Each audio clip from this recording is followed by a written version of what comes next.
Election commission के खिलाफ तौहीन अदालत की दरखास्त दायर करूंगा। साबिक सदर इस्लामाबाद हाई कोर्ट बार का बड़ा ऐलान। कहा कि इलेक्शन कमीशन की जानिब से पंजाब में इलेक्शन मुलतवी करने के फैसले के खिलाफ तौहीन अदालत दरखास्त दूंगा। निजी टीवी प्रोग्राम से गुफ्तगू करते हुए शोएब शाहीन ने कहा कि आइन वाजे करता है असेंबली की तहलील के बाद 90 दिन के अंदर इलेक्शन होंगे। सुप्रीम कोर्ट ने वाजे किया कि पंजाब में सदर इलेक्शन की तारीख देंगे।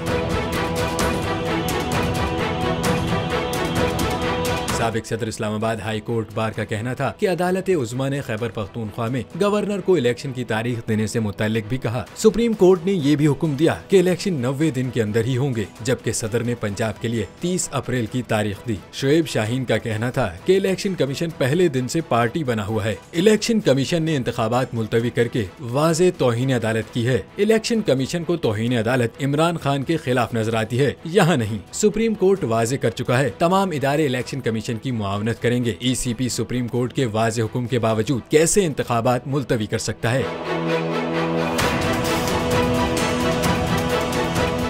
सुप्रीम कोर्ट के मंसूर अली शाह साहब जस्टिस एक ऑर्डर पास किया उनकी बेंच ने, और उस ऑर्डर के अंदर उन्होंने बड़ा क्लियर बता दिया कि जी बरियत की जो दरखास्तें हैं वो कब कब लगेंगी। उसमें से एक वजह उन्होंने बताई कि जी जब कोई क्राइम ही ना हुआ हो तो बरी कर दें, ताकि अदालतों पे बोझ ना रहे, वो केसेस चलते ना रहे। सुप्रीम कोर्ट ये मिसालें कब बनाएगा? ऐसे लोगों के खिलाफ जो इस तरह की FIR काट रहे हैं, वैसे ऑफिसर्स, और ऐसे लोग जो इस तरह के केसेस को जजेस चला रहे हैं।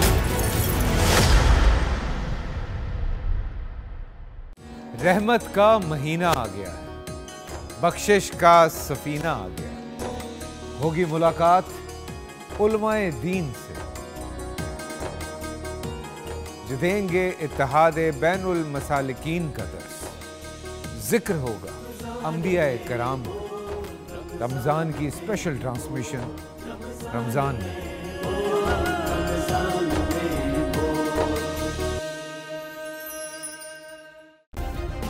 सब्सक्राइब करें और बेल दबाएं ताकि कोई खबर रह न जाए।